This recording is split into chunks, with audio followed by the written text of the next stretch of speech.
This topic introduces the scope and role of fluid mechanics as a foundation in engineering. The focus is on understanding basic concepts before moving into more mathematical analysis. The discussion covers how fluids are defined, how they behave, and why they are important in engineering systems.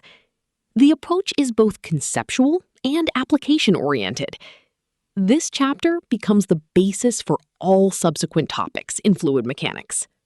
The course structure shows that the discussion starts from basic concepts and progresses to internal flow applications.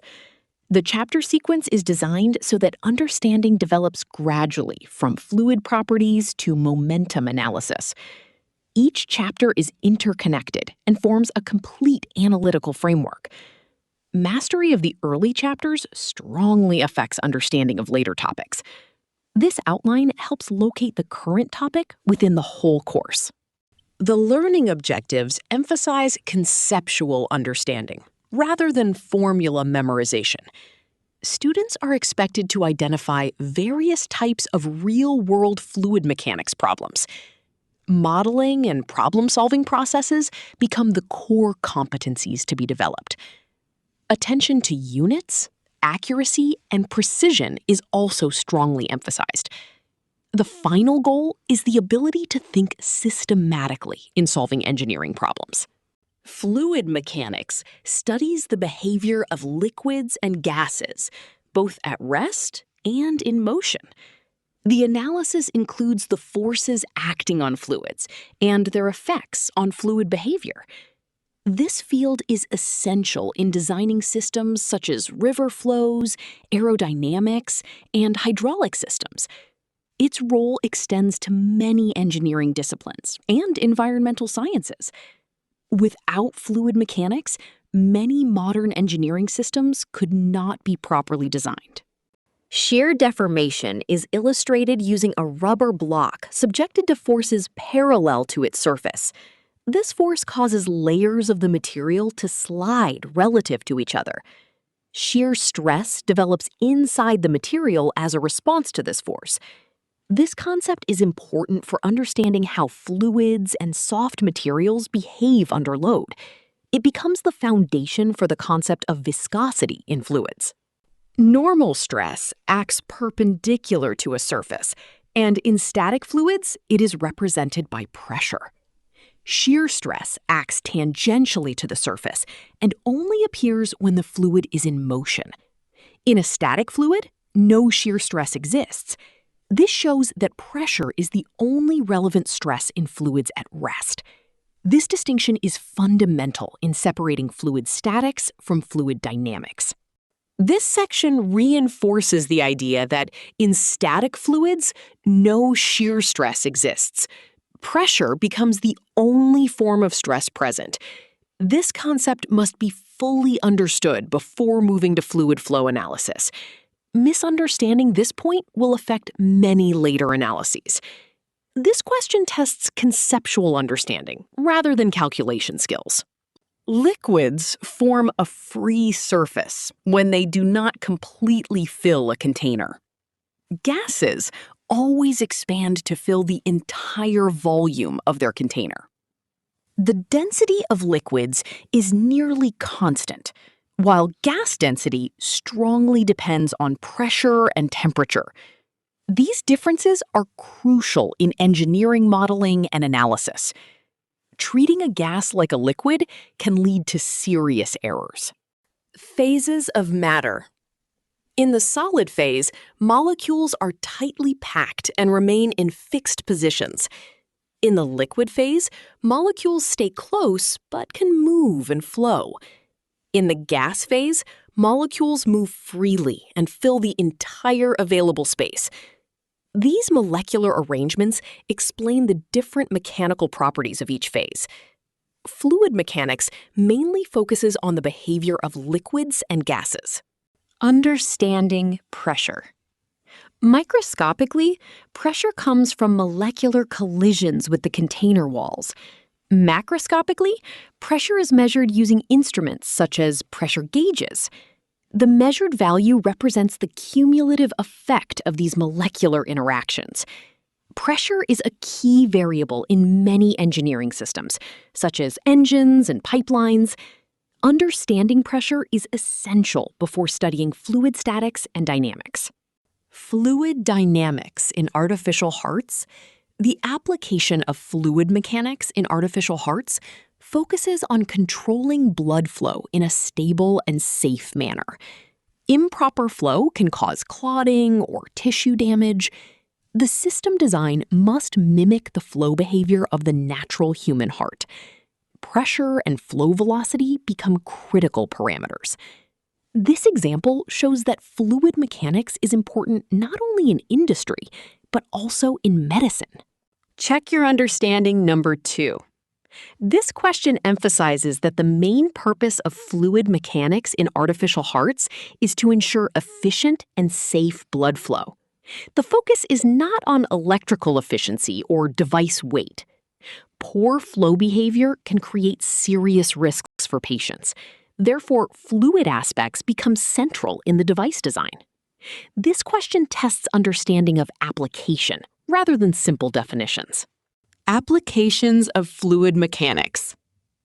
Fluid mechanics is used to model natural systems, such as weather, ocean currents, and river flows.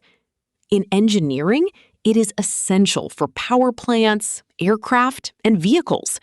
In medical and industrial fields, fluid mechanics supports the design of artificial organs and piping systems.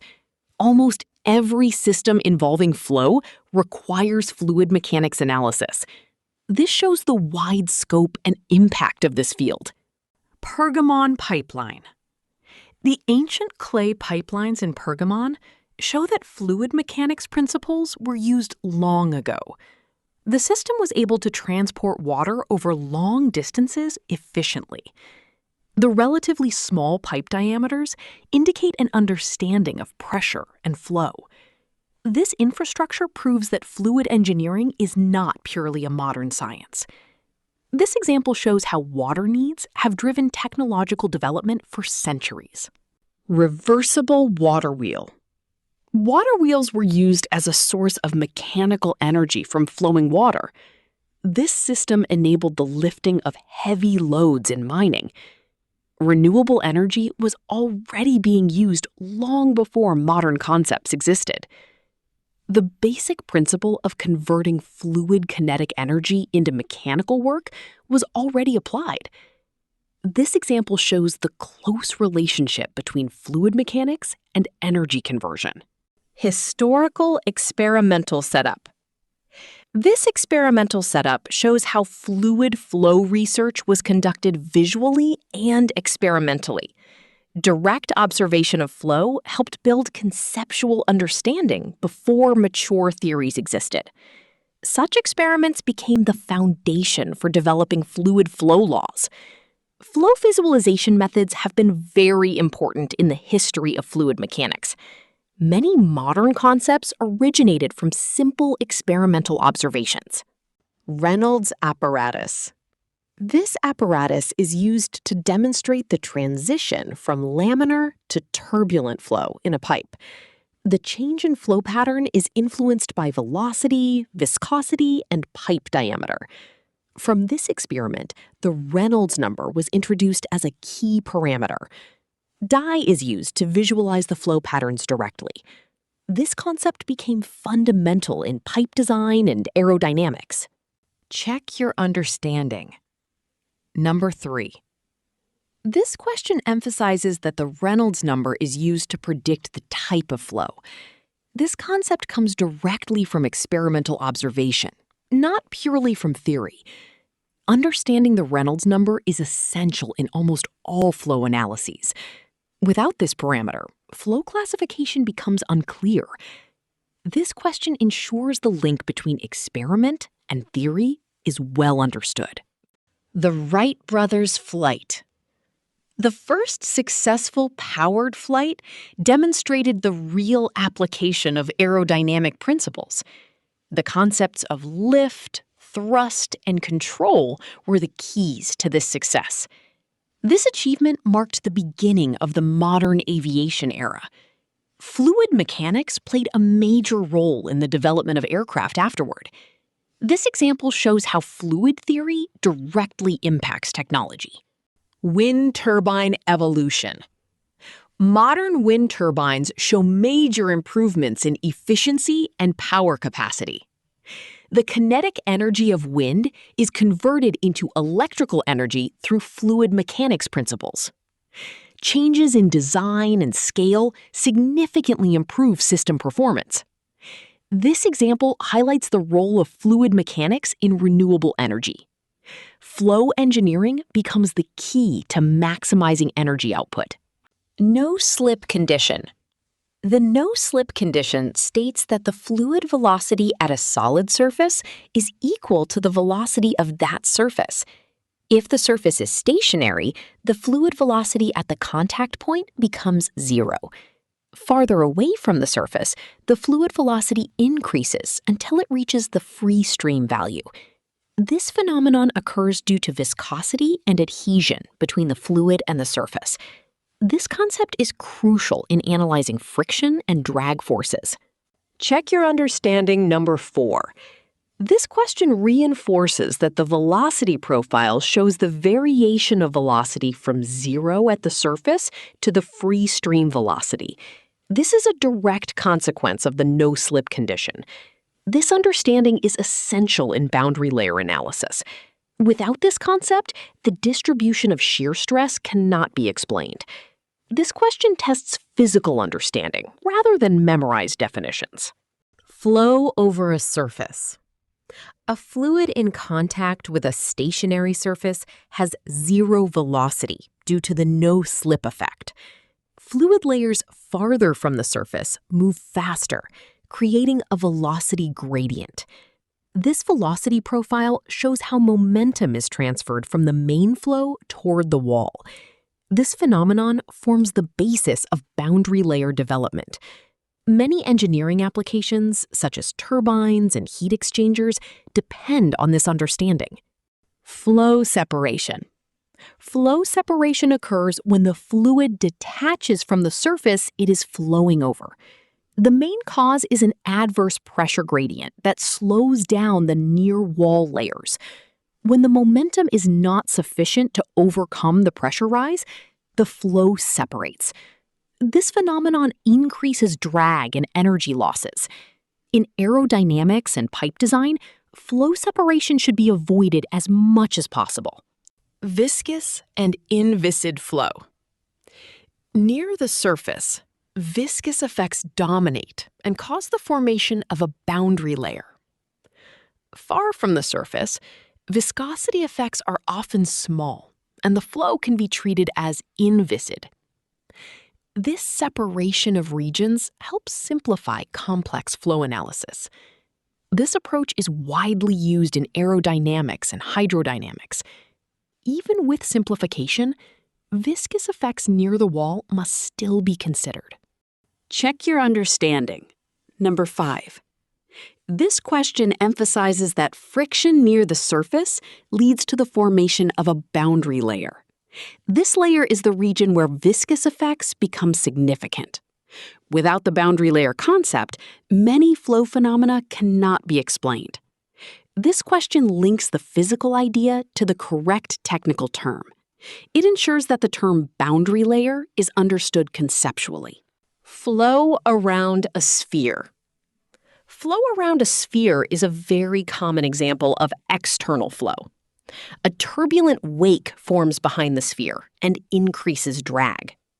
This flow pattern is strongly influenced by the Reynolds number. This phenomenon is important in sports, such as tennis, and also in engineering. Shape optimization aims to reduce the wake and the drag. Shock wave dynamics. The bursting of a balloon produces a nearly spherical shock wave that can be visualized using Shear methods.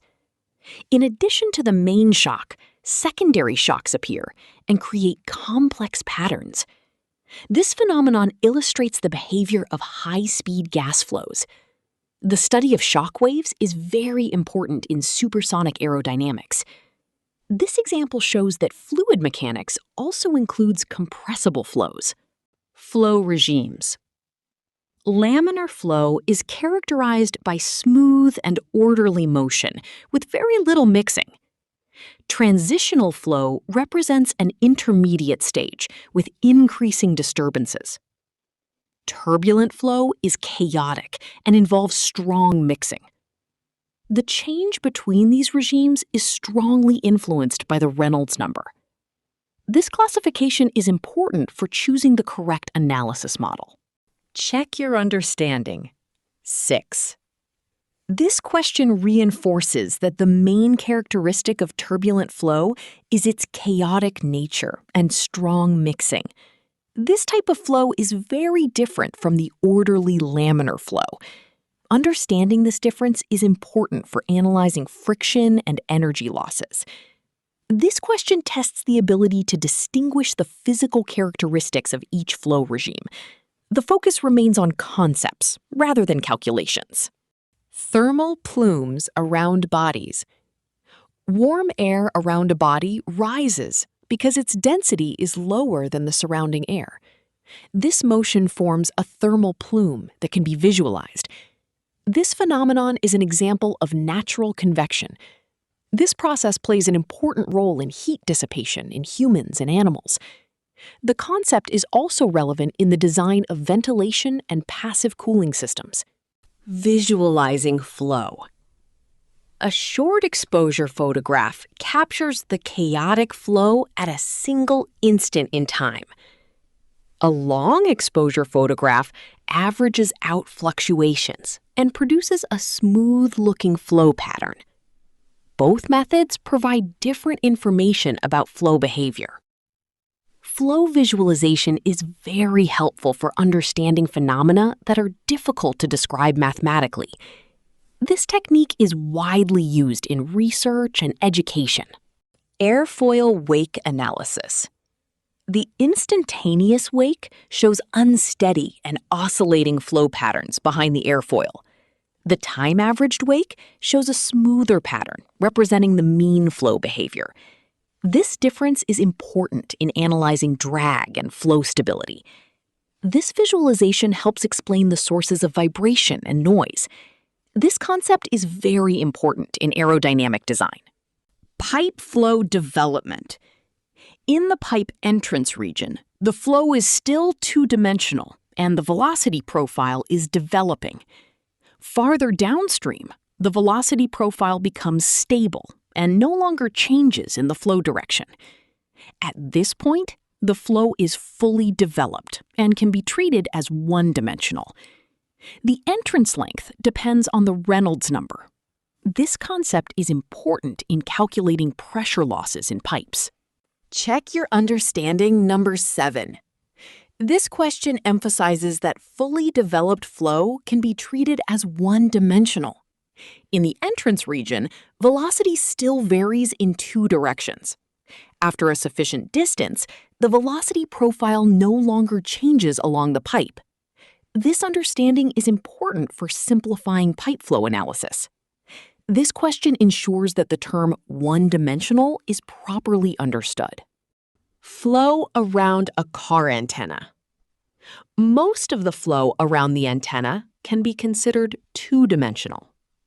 However, near the top and bottom regions, three-dimensional effects become significant. This simplification helps in aerodynamic analysis of vehicles. This approach is often used to reduce computational complexity. This example shows how assumptions are intelligently applied in engineering. Axisymmetric flow. Because of its shape, the flow around a bullet is symmetric about its central axis. This flow pattern simplifies analysis because only one plane needs to be considered.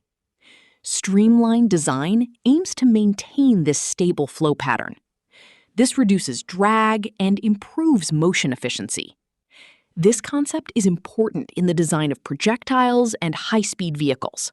System and surroundings. A system is the part of the universe chosen for analysis. The system boundary separates the system from its surroundings and can be real or imaginary. Energy or mass can cross this boundary. Properly defining the system is essential before writing the governing equations. A wrong system definition will lead to incorrect analysis. Closed system with moving boundary. A closed system has a fixed amount of mass, but energy can cross its boundary. If the boundary is allowed to move, the system volume can change during the process. A classic example is a piston-cylinder system. This model is widely used in thermodynamics and fluid mechanics.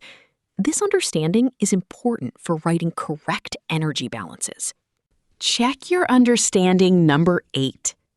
This question emphasizes that the main characteristic of a fixed mass system is that its mass does not change, while energy can be transferred. This distinguishes it from a control volume. Many students often confuse these two concepts. This question helps reinforce the difference. The focus remains on understanding the basic system concept. Control volume boundaries. A control volume can have real or imaginary boundaries for the purpose of analysis. These boundaries may be stationary or moving, depending on the system being studied. Mass and energy can cross these boundaries. This approach is widely used in analyzing turbines, nozzles, and flow systems. Choosing the correct control volume boundary greatly affects the simplicity of the analysis. SI units and prefixes. The SI system defines base units, such as meter, kilogram, and second. To handle very large or very small scales, prefixes, such as kilo and micro, are used. This system allows consistent scientific communication worldwide. Without unit standardization, engineering calculations would be difficult to compare. Therefore, SI becomes a common language in engineering and science. SI prefix applications. SI prefixes such as milli and mega make it easier to express very small or very large numbers. This avoids using too many confusing zeros. This system is widely used in many engineering and scientific fields. The examples show how flexible this system is in practice. Mastery of SI prefixes is essential for reading and writing engineering data correctly. Force unit definitions. The Newton is defined as the force required to accelerate a 1 kilogram mass at 1 meter per second squared. In the English system, the pound force is defined based on the acceleration of one slug. Both definitions show the relationship between force, mass, and acceleration. Understanding these definitions is important to avoid confusing mass and force. Many calculation errors come from misunderstanding this concept. Force units comparison. This comparison gives an intuitive sense of the magnitude of different force units. The Newton, kilogram force, and pound force are compared using apples as an analogy. This approach helps build physical intuition about force. Although simple, this analogy is very effective for beginners. This intuition is important before moving into more abstract calculations. Check your understanding. Number 9. This question tests understanding of the magnitude of 1 pound force in an intuitive way. By imagining apples, the concept of force becomes easier to understand. This approach helps avoid confusing mass and force. The question reinforces the link between units and their physical meaning. The focus remains on understanding rather than memorizing numbers. Weight variation on moon. The weight of an object depends on the local gravitational acceleration. On the moon, gravity is much smaller, so the weight becomes about 1/6 of that on Earth. However, the mass of the object remains the same everywhere. This example clearly distinguishes mass from weight. This understanding is very important in mechanics and fluid mechanics analysis. Unit mass weight at sea level. 1 kilogram of mass has a weight of about 9.807 newtons at sea level. In the English system, 1 lbm has a weight of 1 lbf under standard gravity. This example shows the direct relationship between mass and weight through gravity. This concept is often misunderstood in practice. Therefore, mass and weight must always be clearly distinguished. Energy from a match. Burning a single match releases about 1 kilojoule, or 1 BTU of energy. This example gives a sense of the energy scale in everyday life. Although small, this energy still follows the law of energy conservation. This analogy helps in understanding the magnitude of energy units. This intuition is important before analyzing much larger energy systems. Importance of unit consistency. All terms in an equation must use consistent units to obtain correct results. Inconsistent units almost always lead to errors. Many major engineering failures started from unit mistakes. Checking units is a simple but very important step. This habit should always be applied in every engineering calculation. Unity conversion ratios.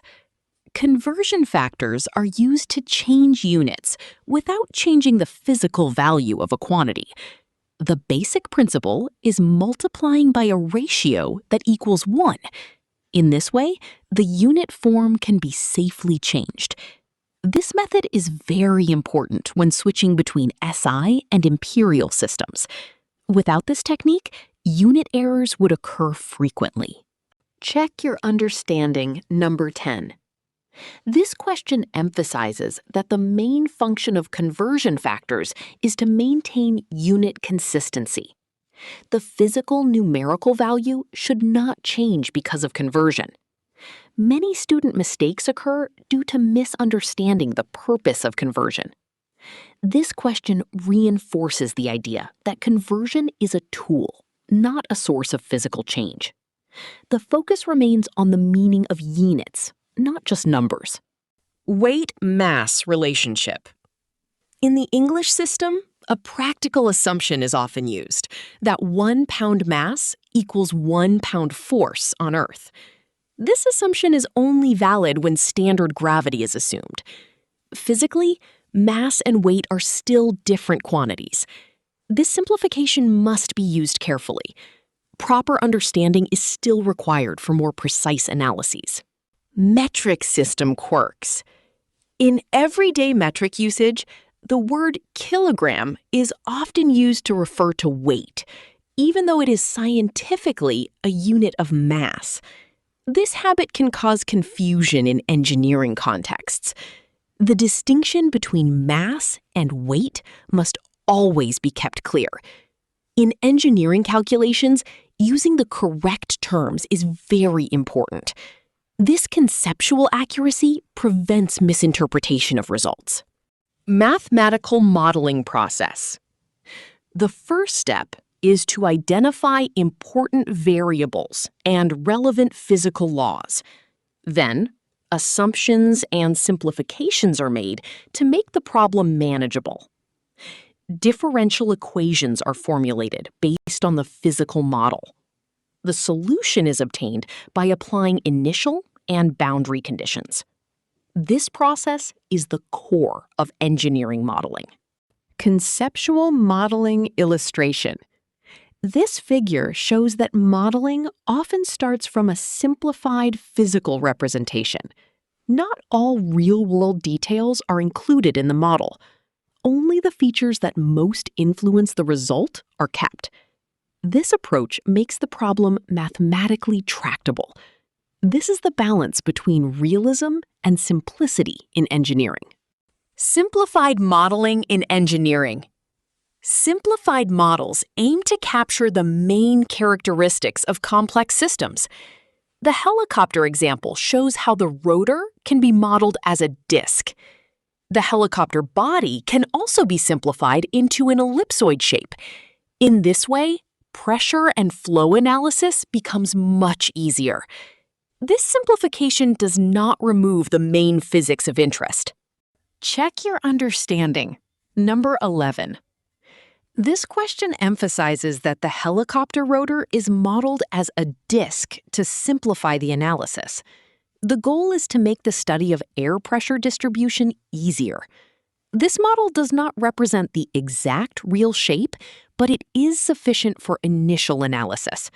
Such an approach is very common in engineering. This question tests understanding of the purpose of modeling, not the actual shape. Step-by-step problem solving. A systematic approach makes complex problems easier to solve. Large problems are broken down into smaller, logical steps. This reduces the risk of conceptual mistakes. This process also helps trace the source of errors if the results do not make sense. This method is an important habit in engineering. Reasonable assumptions. When data are incomplete, assumptions must be made so the problem can still be analyzed. However, unreasonable assumptions can lead to large errors. Good assumptions only cause small deviations from reality. The ability to choose appropriate assumptions is an important engineering skill. This is the difference between smart and dangerous simplification. Result verification. Calculated results must always be checked for physical reasonableness. Comparing conditions before and after modifications helps evaluate whether performance has truly improved. If the results show behavior that contradicts intuition, there is likely an error. This step is often neglected, even though it is critical. Result verification is an essential part of responsible engineering practice. Check your understanding. Number 12. This question emphasizes that the purpose of result evaluation is to ensure that modifications truly improve performance. The focus is not on cost, weight, or administrative aspects. Engineering analysis must always be linked to the physical performance of the system. This question helps build the habit of thinking critically about calculated results. The core idea is to ensure that changes bring real improvement. Accuracy versus precision. Accuracy indicates how close a measurement is to the true value. Precision indicates how consistent repeated measurements are. A measurement can be precise but not accurate, or accurate but not precise. The ideal goal in engineering is to achieve both at the same time. The shooter example helps build intuition about this difference. Significant figures. The number of significant figures in a result should not exceed those in the original data. Showing too many digits gives a false impression of accuracy. Rounding must be done consistently with data precision. This rule maintains scientific honesty in reporting results. This habit is very important in engineering and scientific reports. Significant digits. Significant digits are the digits that carry meaning in a numerical value. Leading zeros are not significant, while trailing zeros may or may not be, depending on the notation. Scientific notation helps clarify the number of significant digits. This understanding is important for reading and writing experimental data. Without this concept, measurement results can easily be misinterpreted. Instrument accuracy and resolution. High resolution of an instrument does not always guarantee good accuracy. A simple instrument can sometimes provide more reliable results. Accuracy depends on calibration and instrument quality, not just the number of digits. The stopwatch example clearly illustrates this difference. Instrument selection must consider both aspects. Check your understanding. Number 13. This question emphasizes that high resolution does not guarantee better accuracy. Many people mistakenly think that more digits mean more correctness. This question helps correct that misunderstanding. The focus is on measurement quality, not on number display. This is a very important concept in engineering experiments and measurements. References. This section shows the main sources of figures and materials used in the lecture. The primary reference comes from the book by Chengal and Chimbala on fluid mechanics. Using this source ensures that the material follows international standards. References are also important for students who want to study more deeply. This practice builds a good academic culture.